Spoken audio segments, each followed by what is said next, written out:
Imagine sitting in the dark, somewhere early dawn. You're quiet, you're waiting. Then you hear the rustle of the leaves, meaning a deer is approaching. Now a skilled hunter would wait till they have perfect aim, and then they would shoot to make the kill.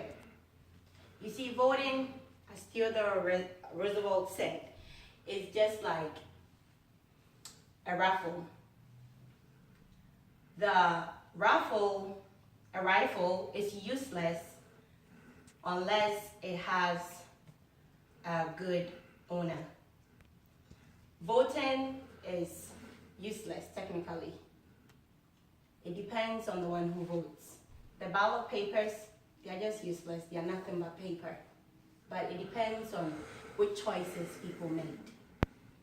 I am here today to persuade you to help us change the voting age from 18 to 25.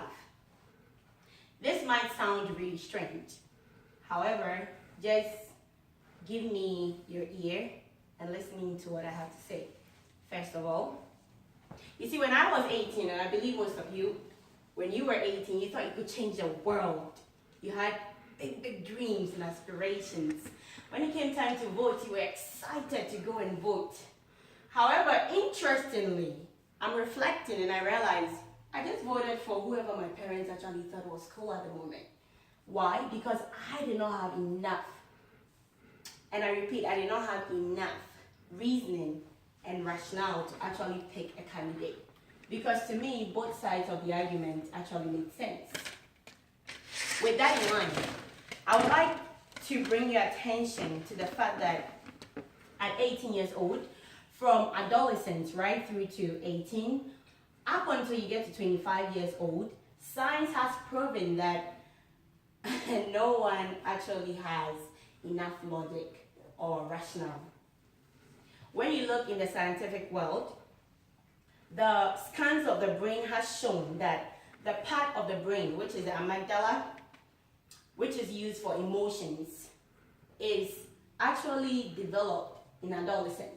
So, we can notice that most adolescents, when they hit 13 and up, they begin to really be emotional and passionate about things.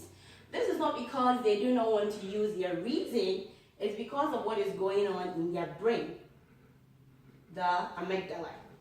The other part of the brain which helps us to actually reason and be able to control our emotions, to be able to control our sexual desires, our everything, is the prefrontal cortex. This does not fully develop until we are 25 years old. So do you think it's fair that we are putting pressure on 18-year-olds who have not fully developed their logical ability to go and vote whilst in their brains have not reached there? We are forcing them to go and do something that they are not prepared for. Let's take it back a little bit. When we look around, we notice that in this current society, we tend to want to provide for our children. We want to give them the best of everything. So children do not really have the experience they need at 18 years. We shout at them because you want to be a good parent. You provide their meals, you provide their clothes. At 18 years old, they are not ready to even move out. Sometimes parents have to go the extreme way and actually kick the kids out just because we want them to learn how to be independent. If we do not think they are independent enough and that we have to take that step to push them into independence, why do we think they are ready to vote? Let's think about it for a minute. Secondly, teenagers are really easy to influence. The culture today is internet, social networking sites. I will call it SNS. It's so popular among teenagers these days. The thing about it is at 18, teenagers, as I've already said, haven't as yet formed their identity because they cannot logically think. So they are easily influenced by what is going on in popular culture. An example is the sad thing that happened this year. If you remember the Parkland shooting. it was really sad. It rocked this nation. I was so proud of the teenagers going out, stepping forward, talking, trying to convince their peers. Now, what I saw in that was that the whole country, there were demonstrations by teenagers on gun laws. You see, that was perfect. That was great. That means our teenagers are beginning to think outside themselves. But the question there is, if they are advocating for gun laws, for guns to be banned, what about the gun owners? Do they think about the rights of those people? I believe they have a right too. So it's really unfair for the teenagers to assume that just because there is mass shooting constantly, it's because of the rifle. Do remember, the rifle itself is useless. It's based on the owner of the rifle. Therefore, we can't just ban them because one person out of thousands and millions of gun owners went out and committed a crime. It's the same as saying that because a driver hits a child, we should stop using cars. Now, that would really be absurd, wouldn't it? I want to recap my point so far. One, my first point was that teenagers at 18 years old do not possess what it takes to actually think logically to go out there and vote. My second reason was that teenagers are easily influenced by social networking sites and what is going on in pop culture. Now, moving on to my third and final reason. My third and final reason is that teenagers do not actually go out to research. Mostly, teenagers base their information on what they see on popular media and the internet. This is both good and bad. The bad part about it is, unless you can actually verify a source, you do not know how true this information is. I'm going to give you an example with Facebook. This year, there was a scandal involving Facebook. What was that? A political party actually paid Facebook to advertise to members who use their program. And it's believed it aided the political party to win. Okay, so if this is going on, then how can we trust the sources? The youth today, they don't read anymore. They don't read newspapers, which are somewhat of a better source of information. So if they don't have enough information, then how are they going to actually know how to vote? I want us to take a look at why the voting age was changing newly. You see, the voting age was changed in 1970. Why did they do that? It was based on the belief that if you're old enough to fight, you are old enough to vote.